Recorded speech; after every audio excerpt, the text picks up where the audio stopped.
Assalamualaikum future lawyers, welcome to Anu's Legal World।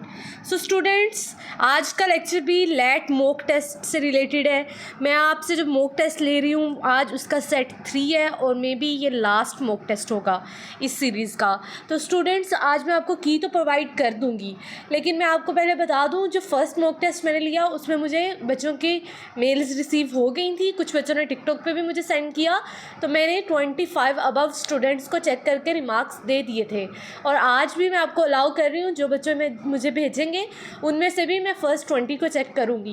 Because बच्चे मैं ऊपर से नहीं पढ़ रही होती, मैं अच्छे से रीड करके आप लोगों को ट्रू वाले रिमार्क्स दे रही होती हूँ और उससे टाइम लगता है, इसलिए मैं ये नहीं कर सकती कि सब बच्चों के चेक करूँ। बहुत टाइम टेकन काम है ये, और मेरी अपनी भी कुछ मसरूफियात होती हैं। और स्टूडेंट्स, उसके अलावा जो मैंने यूट्यूब लाइव अरेंज की है उसमें आप लोग कोई भी क्वेश्चन मेरे से कर सकते हैं, मैं आपको आंसर करूँगी। आज भी 8 बजे लाइव थी, कुछ बच्चों ने ज्वाइन की होगी, मैं ट्राई करूँगी अब लैट टेस्ट तक डेली 1 घंटे की क्लास रखी जाए ताकि आप लोगों की अच्छे से उसमें तैयारी हो जाए और सारे क्वेश्चंस क्लियर हो जाए।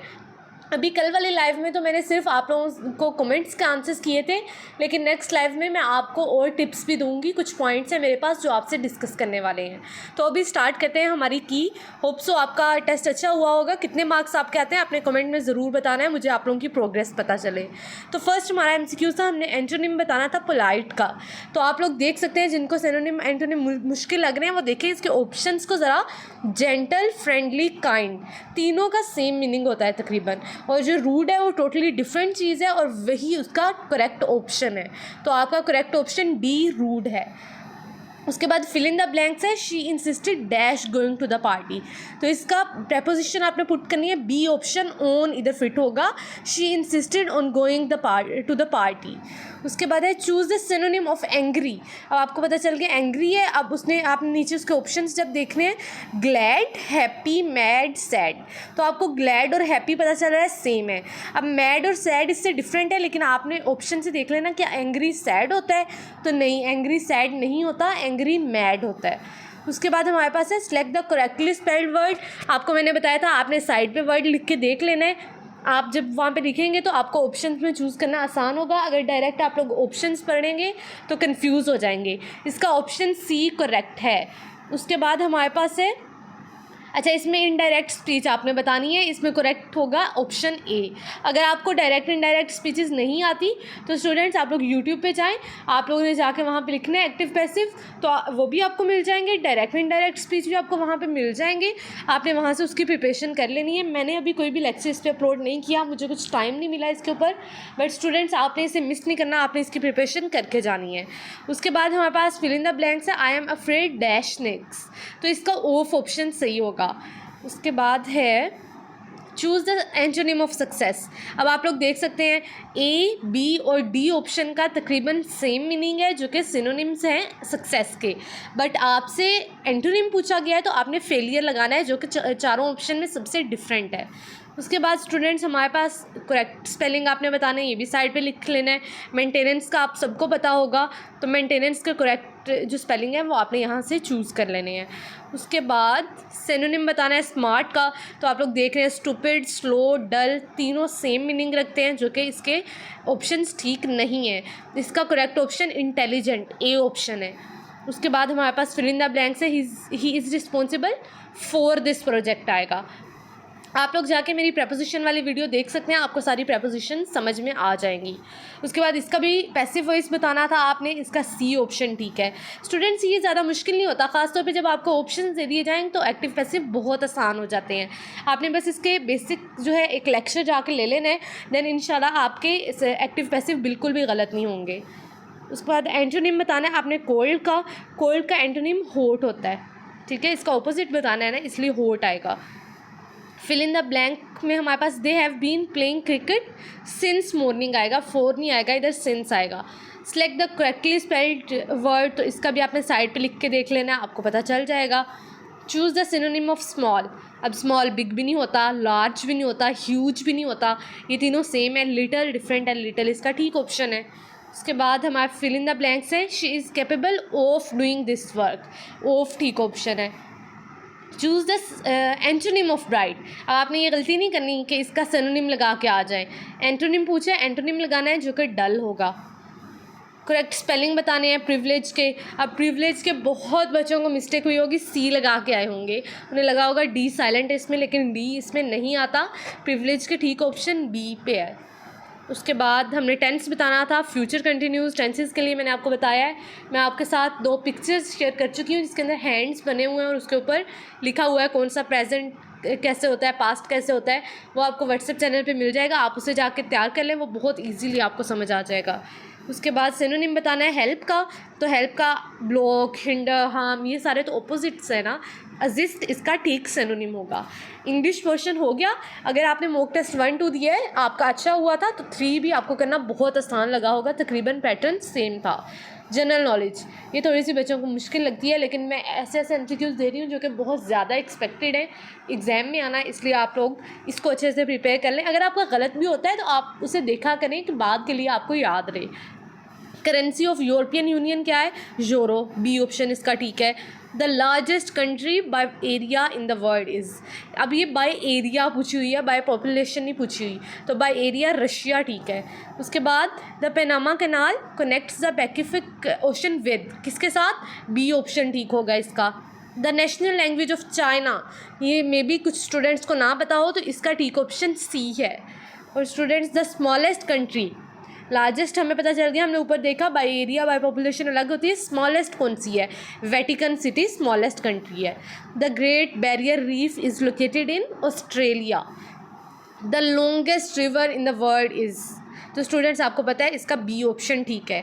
मैंने आप सबको बताया था कि आपने जनरल नॉलेज में ज़रूर चीज़ें याद करनी है, कौन सी सबसे लॉन्गेस्ट और लार्जेस्ट है और कौन सी स्मॉलेस्ट है, ये ज़रूर एमसीक्यूज़ जीके में आ जाता होता है। और मैंने नोट्स में भी आपको प्रोवाइड कर दिया है, व्हाट्सएप चैनल ज्वाइन करें, डिस्क्रिप्शन में आपको लिंक मिल जाएगा, वो सब नोट्स हैं, उन्हें आपने प्रिपेयर करना है। The capital of South Korea is, इसका बी ऑप्शन ठीक है। उसके बाद the largest world's largest desert is, ये सबको पता होगा अंटार्कटिका, डी ऑप्शन ठीक है। The famous scientist who developed the theory of relativity is, इसका बहुत ईजी ऑप्शन है, एल्बर्ट आइंस्टाइन ने डेवलप की थी ये वाली थ्योरी, सी ऑप्शन ठीक है। The official residence of the president of the USA is, आप सबको पता होगा the white house is the official residence of the president of the USA। The currency of Pakistan, ये क्वेश्चन तो अब गलत होना बनता ही नहीं है ना, आप सबको पता है रुपीज़। उसके बाद हमारे पास है the country known as the land of 1000 lakes, तो ये फिनलैंड है, option B. The capital of Egypt is, B option ठीक है इसका भी। The world's largest rain forest is, कौन सा है स्टूडेंट्स? आप सबको पता होगा अमेज़ोन, बी ऑप्शन इसका ठीक है। The first Muslim Nobel prize winner is Abdul Salam, इसका ठीक ऑप्शन है। The official language of Brazil, इसका ठीक ऑप्शन ए है। द कैपिटल ऑफ ईरान, सबको पता होगा तेहरान जो है ईरान का कैपिटल है। आपने बाकी मेन कंट्रीज़ के भी कैपिटल्स याद करके जाने हैं, आपको नोट्स में भी वो मिल जाएंगे। और उसके अलावा the country which with the highest population, अब पॉपुलेशन किस कंट्री की सबसे ज़्यादा है? तो स्टूडेंट्स ये चाइना और इंडिया के अंदर कन्फ्यूजन चलती है, बट आप लोग ऑप्शंस देख सकते हैं, इधर अगर इंडिया नहीं प्रोवाइडेड चाइना है तो आप चाइना ही लगाएंगे। The deepest ocean in the world is, कौन सा है? सी ऑप्शन ठीक है। उसके बाद हमारे पास इस्लामियत आ जाती है जो कि बहुत इजी होती है। हज़रत अबू बकर वॉज गिवन द टाइटल, सबको पता है as-सदीक, अब अबू बकर सदीक हम कहते हैं ना, तो सदीक उनका टाइटल है। उसके बाद which surah is known as heart of the Quran, तो सूरा Yasin. How many rukus are in the holy Quran? 558 रुकूज़ हैं होली कुरान में। आपने सारी ऐसी टर्म्स याद रखनी है, कितनी सूराज हैं, कितनी आयात हैं, कितनी बार बिस्मिल्लाह यूज़ हुई, ये सब कुछ आपको पता होना चाहिए। The battle of Badr took place in which year of Hijra, कौन सी हिजरी में हुई? 2nd हिजरी में हुई। हज़रत खदीजा किसकी डॉटर थी, यानी उनके फादर, उनके वालिद का नेम क्या था? तो इसका सी ऑप्शन ठीक है।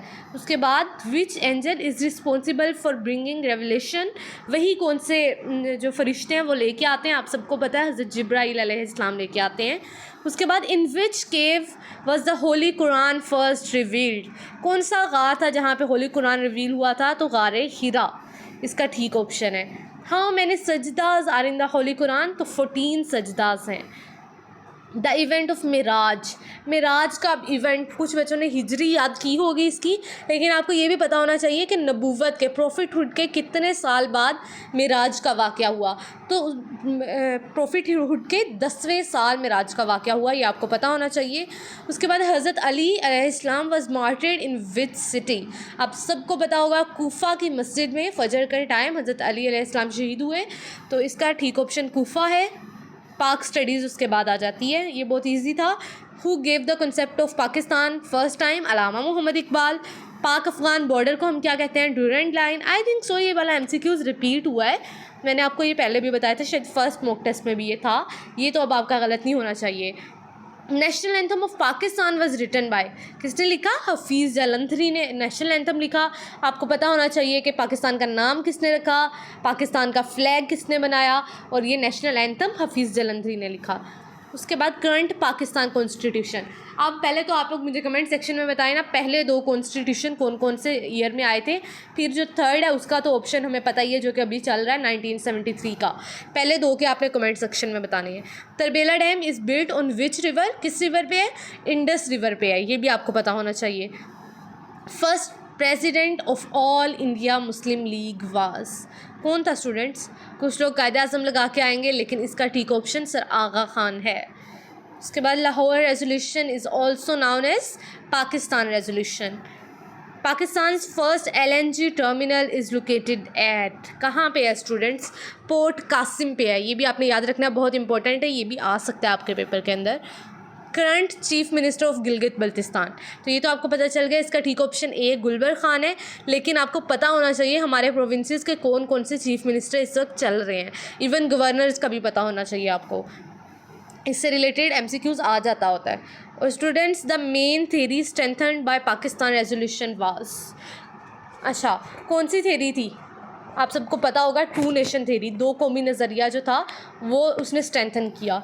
उसके बाद हमारे पास मैथ्स का पोर्शन आ जाता है, ये आपको पता है 25 को डिवाइड कर देंगे हम 100 के साथ, उसके बाद मल्टीप्लाई करेंगे 300 के साथ, 0 0 कट हो जाएंगे ऊपर नीचे, 25 × 3 हमारे पास 75 करेक्ट ऑप्शन आ जाएगा।